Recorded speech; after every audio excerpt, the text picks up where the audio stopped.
నంద్యాల జిల్లా ఎక్సైజ్ కార్యాలయంలో స్వచ్ఛ ఆంధ్ర స్వచ్ఛ దివస్ కార్యక్రమాన్ని ఎక్సైజ్ అధికారులు చేపట్టారు. కార్యాలయంలో అపరిశుభ్రంగా ఉన్న ప్రాంతాల్లో అధికారులు శుభ్రం చేశారు. అనంతరం పలు కేసుల్లో పట్టుబడిన లిక్కర్ను అధికారులు ధ్వంసం చేశారు. 126 లీటర్ల మద్యం, 154 లీటర్ల నాటు సారాను ఎక్సైజ్ అధికారులు ధ్వంసం చేశారు. చిత్తశుద్ధితో మేము స్వచ్ఛ భారత్ ప్రోగ్రాంని దిగ్విజయంగా నిర్వర్తించామనే నేను అనుకుంటున్నాను. ఆ కార్యక్రమే కాకుండా తదుపరి నంద్యాలకు సంబంధించినటువంటి పాత కేసుల్లో ఉన్నటువంటి ఐడి కేసెస్ 9 సారాయి కేసుల్లో 154 లీటర్స్ల ఐడిని ధ్వంసం చేయడం జరిగింది ఇక్కడే.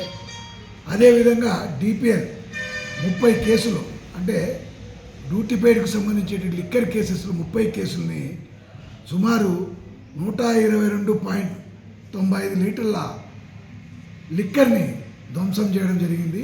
పంచనామా కండక్ట్